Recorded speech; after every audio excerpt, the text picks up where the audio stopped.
Is your acid reflux trying to tell you something? Should you throw away your medication, your proton pump inhibitors, and try something different?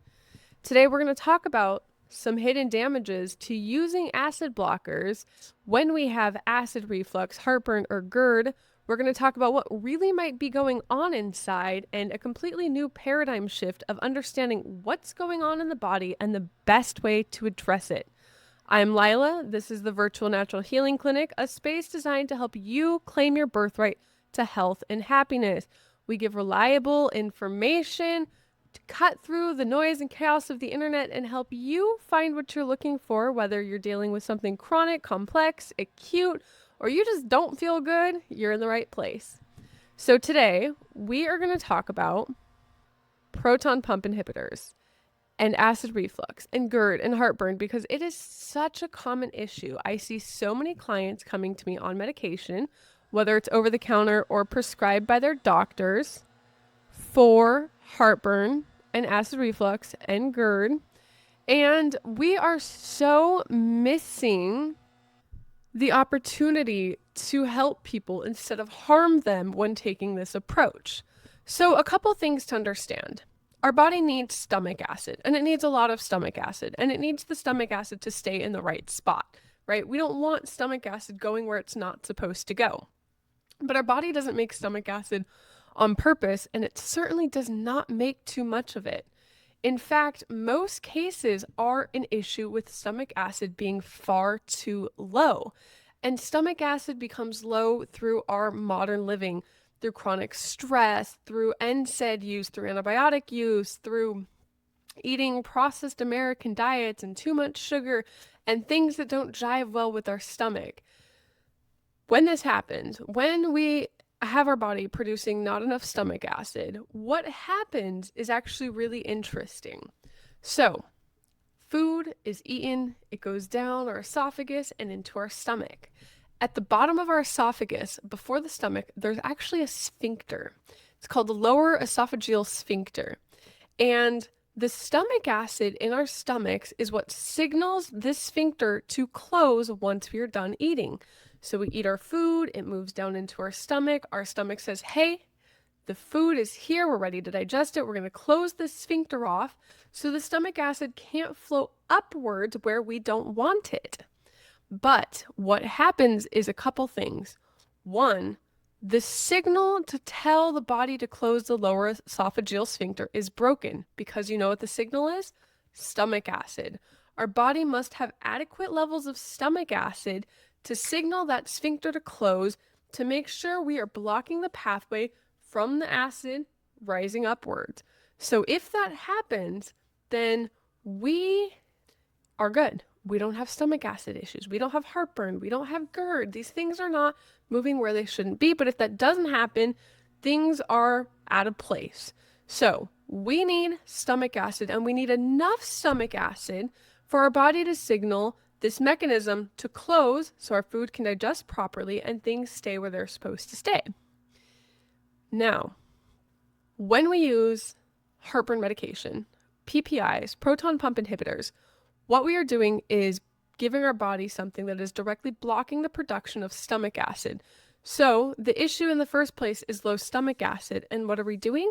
We are doing something that is, again, furthering that issue of low stomach acid. And while symptomatically we might feel better temporarily, we are doing long-term damage to our bodies because our stomach acid is needed to break down our food and so we can absorb our nutrients. So if we don't have enough stomach acid, it can lead to a whole host of issues in the body. I'm talking, it is foundational. Digestion is foundational to everything from autoimmune diseases to asthma to just good health and longevity to digestive issues that we feel. Think like IBS and colitis and those other type of diseases, to mental health issues. Think anxiety and depression. Think sneezing, skin conditions, insomnia. All types of issues are rooted in stomach problems. Our stomach is foundational to digestion, and when that process isn't operating properly, we're not getting the nutrients we need, and our body is distracted, dealing with what it thinks is invaders, but really it's just unbroken down food leaking off where it's not supposed to. So we need to understand that when we have these acidic complexes and these problems, the issue is not to block stomach acid, at least not most of the time. There are outlier cases where your body is producing too much stomach acid, but that is extremely, extremely rare. So when we block the stomach acid production, we are furthering our body's issues, and we're going to start seeing other complications. This is when we get more symptoms. This is what leads to disease states. This is not foundational to good health or good living. Now, the other thing that does happen is the lower esophageal sphincter gets lazy. There are things that we eat and we do in our environment that make it not as tight and strong as it needs to be. So sometimes we can have adequate stomach acid, but that sphincter's lazy because we're eating foods that make it lazy. Think caffeine, think alcohol, think chocolate. Those are a few of the big ones.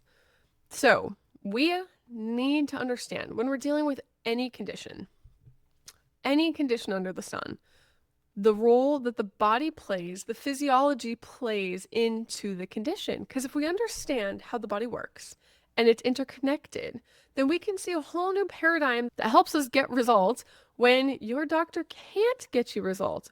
It is just like two different lenses to which to view the world through. And I think that stomach acid is the perfect example. The doctor thinks there's too much acid, somebody has heartburn, we need to block the acid. But if you go somebody holistically who's going to zoom out and look at how the body works, we're going to understand what mechanisms are actually at play, the foundational role that the digestive system plays in the entire system of keeping everything good and healthy. And we're going to understand how these pieces, like the stomach acid production works and the lower esophageal sphincter works, and what that means for the entire picture. So the other thing I'm going to note is when we drive down stomach acid, or we already have low stomach acid, our body doesn't know. So our body does two things. Our stomach lining specifically does two things. So when there's enough stomach acid, that is what signals our body to produce mucus. This mucus is a slimy coating that keeps the stomach protected and keeps the other organs in our body protected from stomach acid. Stomach acid is extremely acidic. You don't want it leaving the stomach, and you don't want it leaching out to other places. So when we don't have enough stomach acid and we're not signaling to tell the stomach to produce the mucosal coating, we are causing all kinds of further issues where stomach acid is irritating our stomach lining because that mucosal lining is not being generated. And it also leads to a lack of nutrient absorption availability. So problematic. What I want you to take from this video is to really scrutinize and consider what you're doing when you're doing it with your body. Whether you're taking something over the counter, from Pepto-Bismol to one of the big heartburn medications, I want you to understand what the consequences are, because there are consequences. And if we don't know these things, then we can't do better, and we can't fix the issue at the root, and we can't prevent further issues, and we can't deal with the things that we have.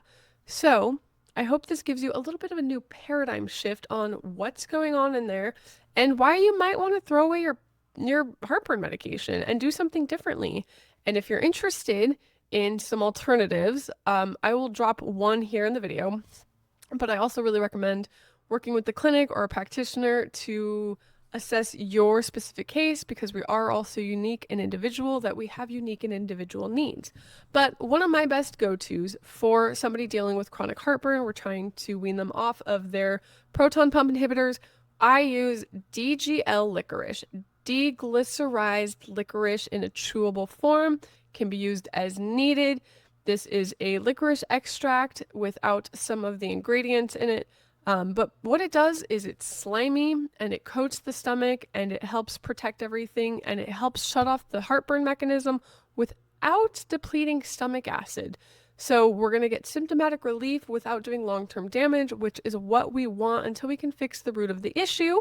And if you're dealing with a lot of stomach acid and heartburn and GERD, start paying attention to what you do and what causes it. Are you eating a bunch of spicy foods?